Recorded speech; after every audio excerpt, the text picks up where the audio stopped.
Hola a todos,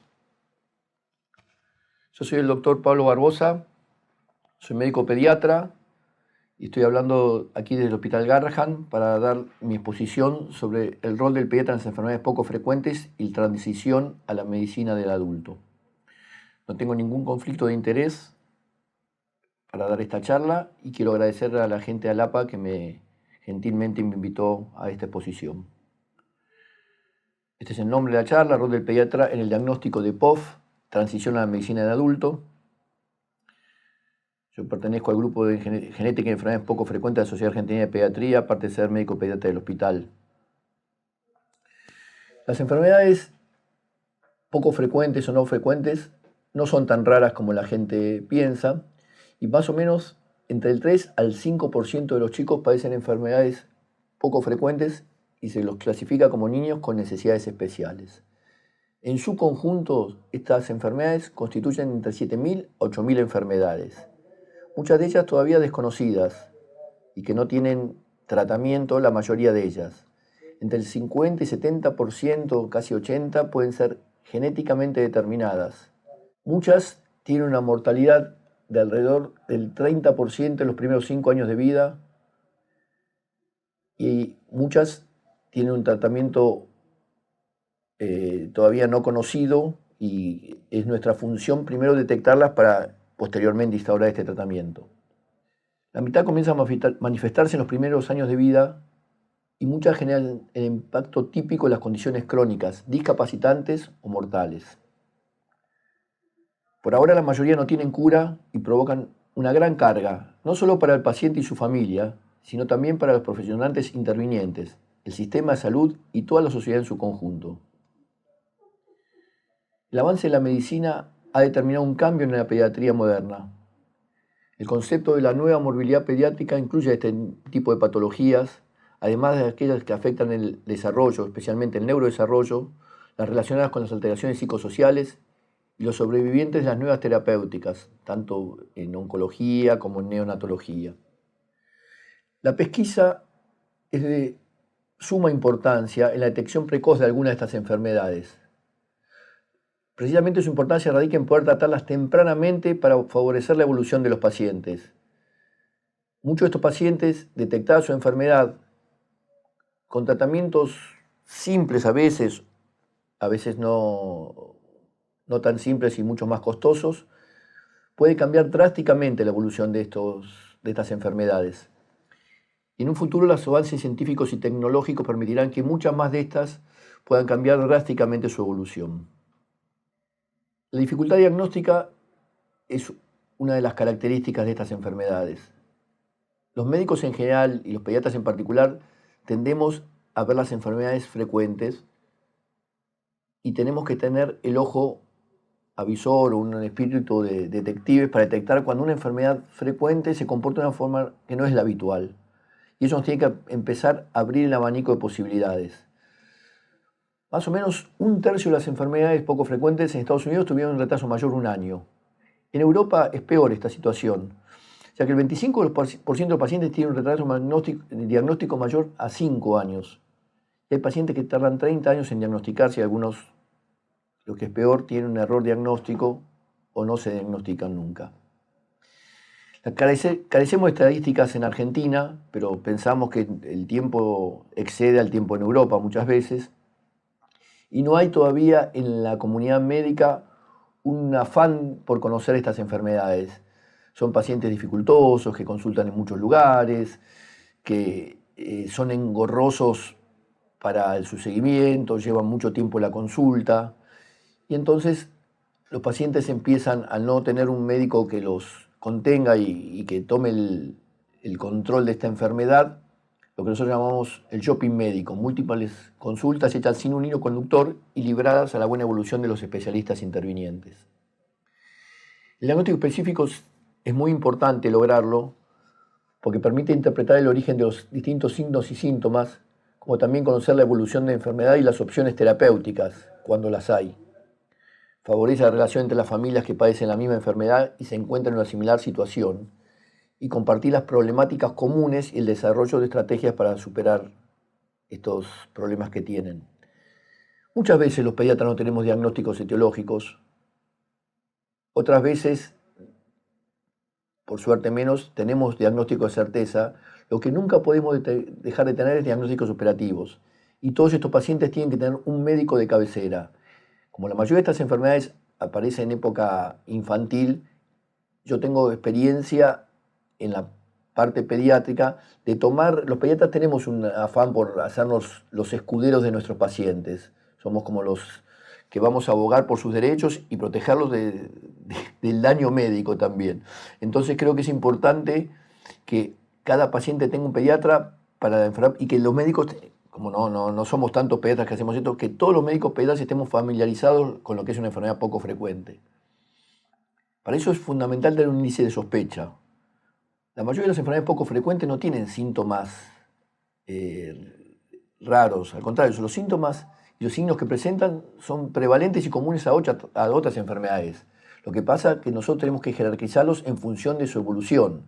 Son síntomas que se repiten constantemente, que tienen una intensidad diferente a lo habitual. La severidad es mucho más grave de lo habitual. La progresión y la mortalidad familiar tienen una trascendencia distinta y obliga a una evaluación más exhaustiva. Son pacientes que necesitan una atención más, digamos, no quiero decir esmerada, pero por lo menos centrar la consulta en aspectos que no son los habituales que tenemos en otros pacientes.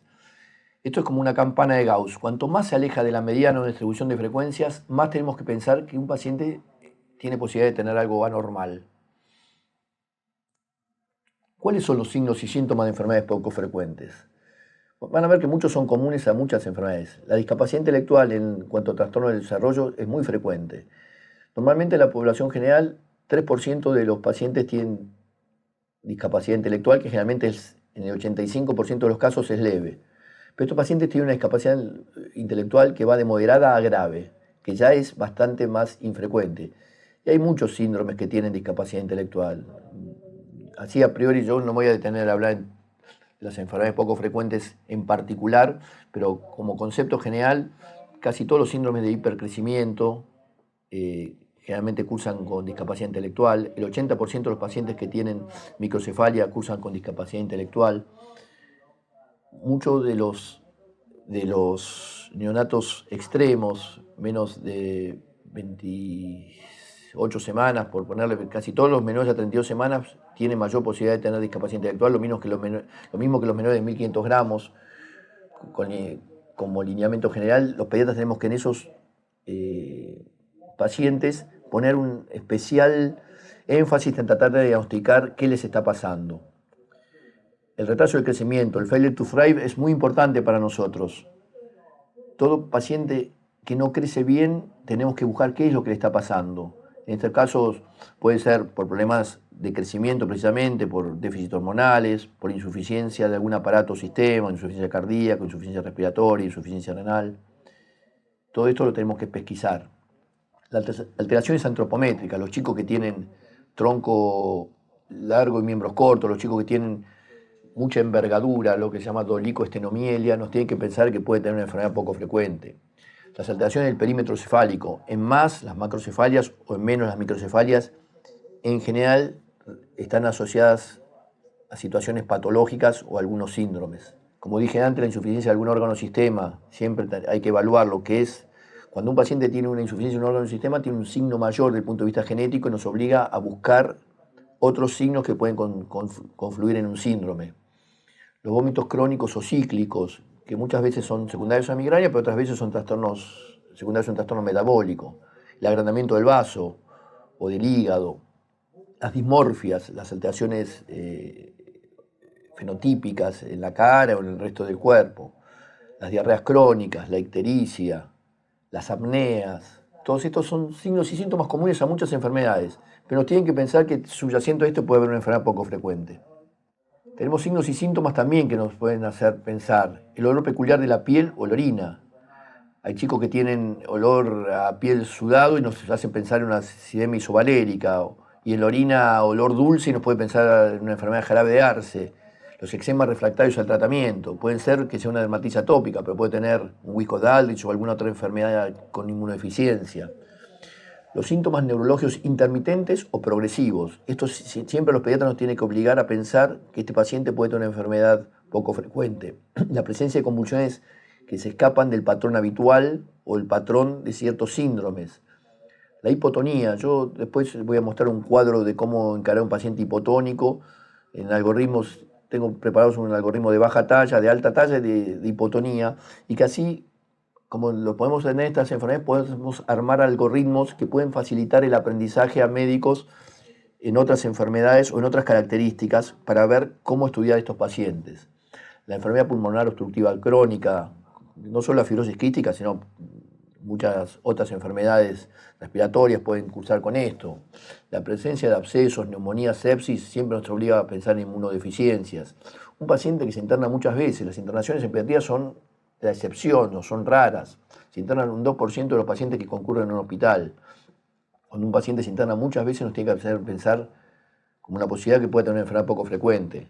Los antecedentes familiares de enfermedades poco frecuentes. Esto obliga a descartar, como muchas son genéticas, la presencia de otras personas con enfermedades poco frecuentes. La presencia de abortos o mortinatos en la familia también nos tiene que obligar a lo mismo. Los errores congénitos del metabolismo ocupan un capítulo importante. Entonces, también, cuando haya hermanos fallecidos por causa dudosa o muerte súbita o diagnóstico de sepsis, es muy común en neonatología. Si bien es la causa más frecuente de muerte, luego las obstrucciones al tracto de salida ventrículo izquierdo y finalmente las enfermedades metabólicas es la tercera causa de muerte en neonatos. Cuando los padres son cosanguíneos o viven en lugares muy alejados que obliga a que haya muchas endogamias. El hígado graso materno durante el embarazo.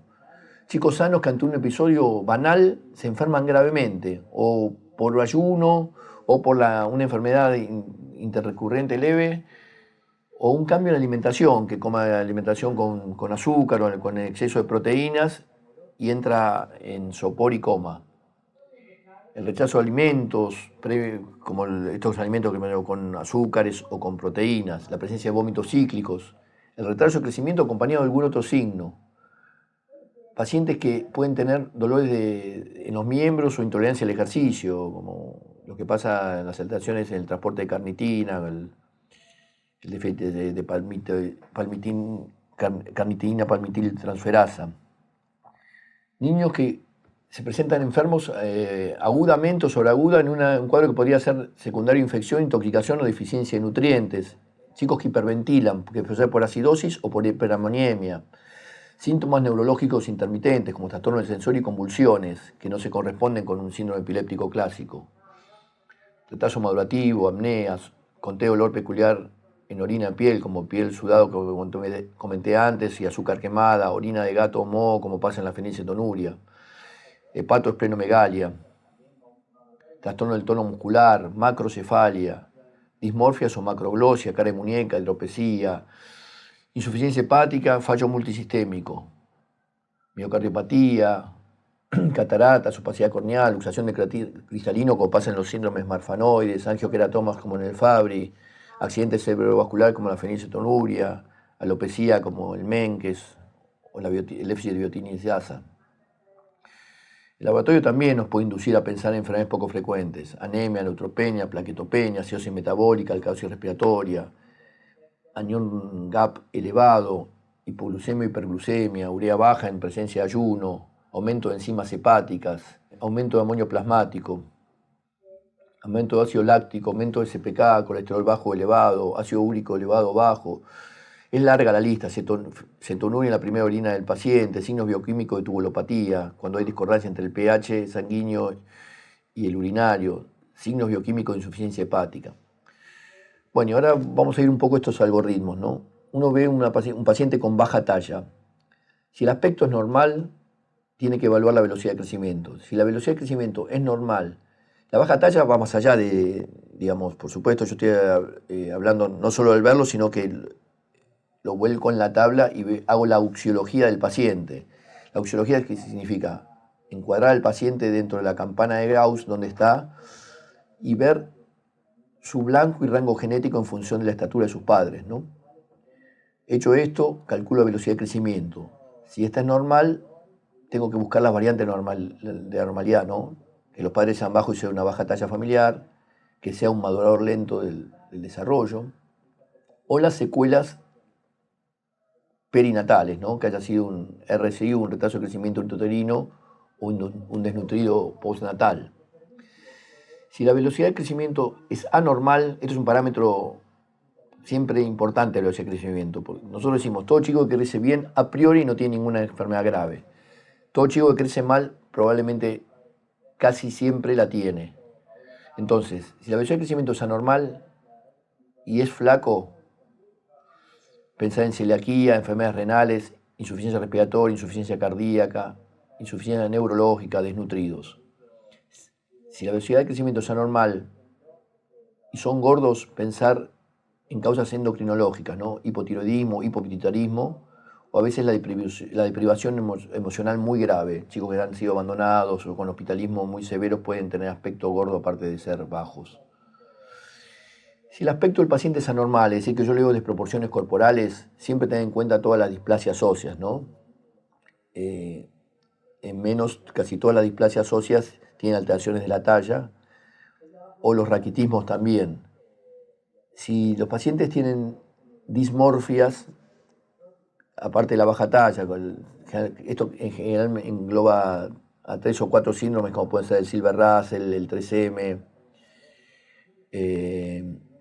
el Nullibrae, son pacientes que son muy chiquitos, pero con un aspecto que uno tiene que ir a buscar las dismorfias que tiene, porque generalmente son de cabeza, una macrocefalia relativa, cabeza normal pero grande con relación con el cuerpo, o tienen clinodactilia del quinto dedo, asimetría corporal, y a veces cuesta más diagnosticarlos y quedan como chicos anorexia infantil o chicos que tienen trastornos en la conducta alimentaria. Pacientes con alta talla es el mismo tipo de abordaje, ¿no? Si tiene aspecto normal o aspecto normal. Si tiene aspecto normal, la velocidad de crecimiento es normal, pensar en la alta talla familiar, la obesidad o el madurador rápido. Cada vez vemos más chicos obesos que tienen alta talla. Si la velocidad de crecimiento está aumentada y no tiene signos puberales, pensar en elevación de la hormona de crecimiento o elevación de hormonas tiroides en forma transitoria. Si tiene signos puberales evidentes, pensar que está llegando a la pubertad, ¿no? Si el aspecto es anormal, se refiere a las proporciones corporales. Hablé de los síndromes marfanoides cuando hay mayor envergadura que talla.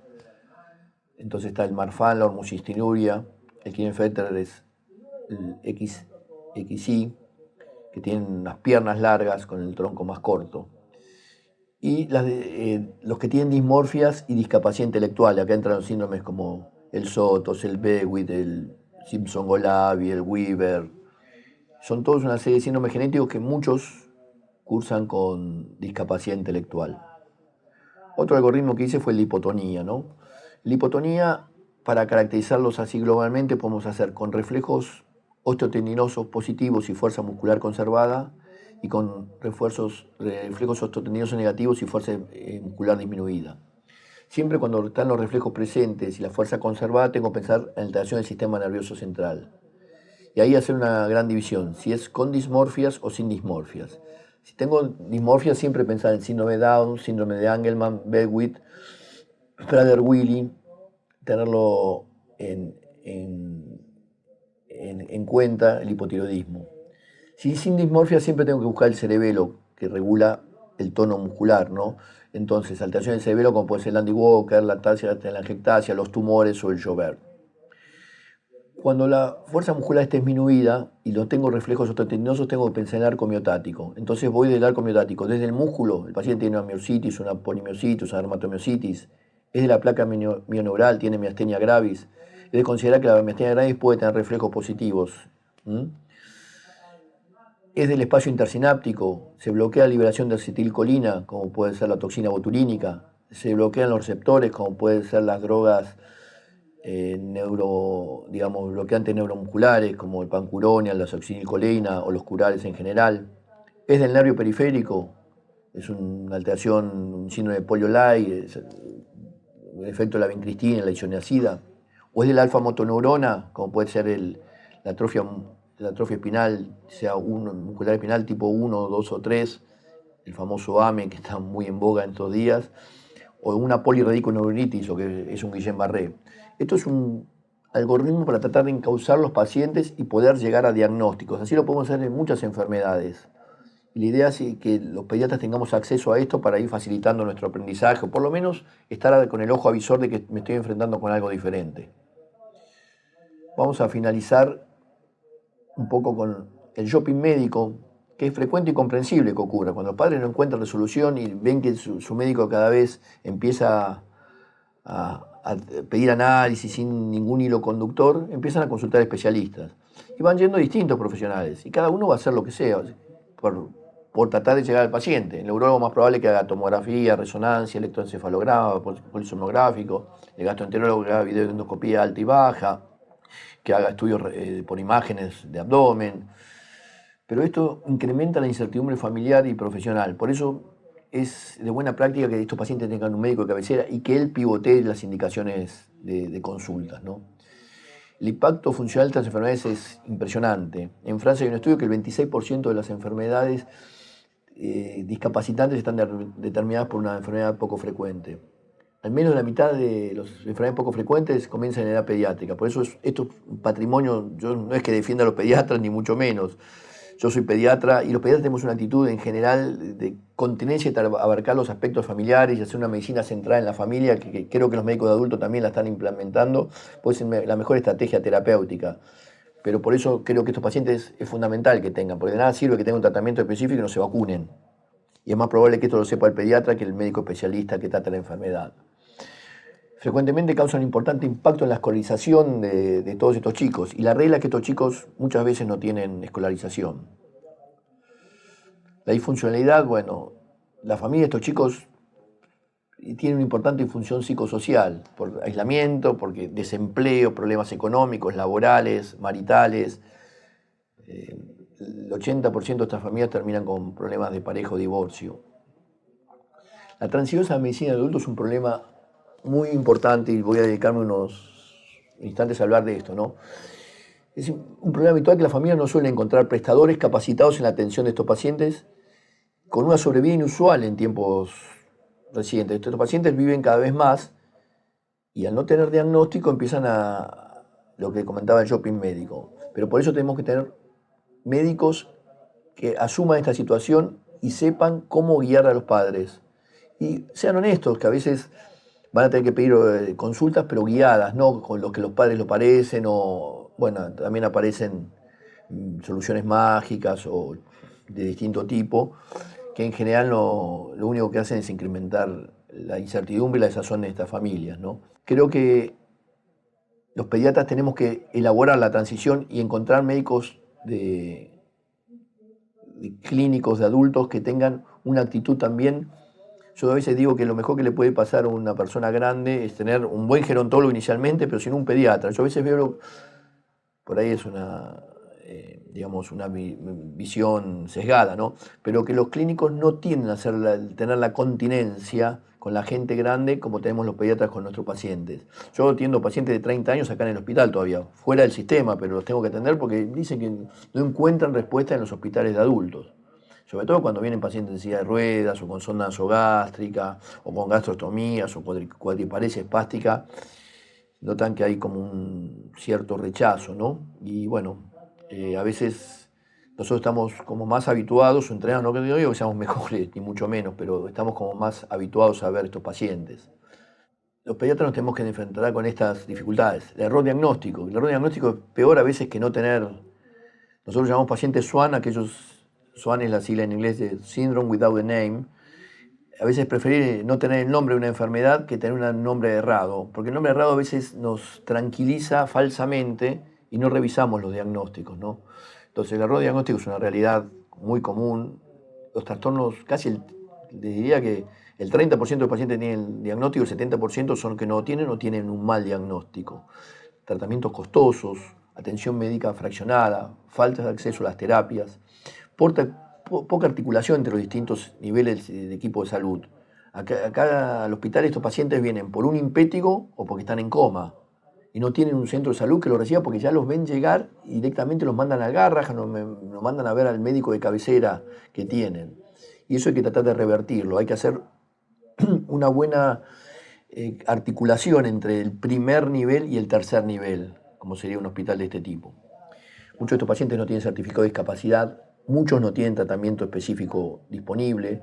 Hay dificultades para implementar los tratamientos no específicos. La pandemia fue una muestra. Muchos pacientes dejaron de hacer psicopedagogía, fonoaudiología, terapia ocupacional, que no eran, digamos, los tratamientos específicos, pero los mejoraban en su calidad de vida y su funcionalidad. Escasa supervisión y adecuación de las terapias. Siempre la segunda opinión la tenemos que proveer. Los padres valoran mucho la humildad del profesional. Lo que pasa es que los médicos no somos lo suficientemente humildes y satisfacemos esta necesidad de los padres. Tenemos que tratar de saldar las dudas y que la familia, en la medida que lo necesite, acompañarlos y contenerlos en la búsqueda de la consulta adecuada. La coordinación es una función cumplida por el médico de cabecera, es fundamental. Los pacientes requieren considerar los vínculos con el sistema de salud para usarlo racionalmente, con las asociaciones de padres, las asociaciones familiares, fundamental para compartir vivencias y experiencias, los recursos educativos y recreativos de la comunidad. La pediatría actual tiende a la mayor funcionalidad y felicidad de los pacientes. Problemática común nos obliga a hablar con los padres reiteradamente, con los padres y con los chicos cuando lo pueden hacer, las limitaciones funcionales y las oportunidades del desarrollo que hay que tratar de aprovechar al máximo y cada chico dentro de su capacidad pueda lograr la mayor posibilidad precisamente de funcionalidad.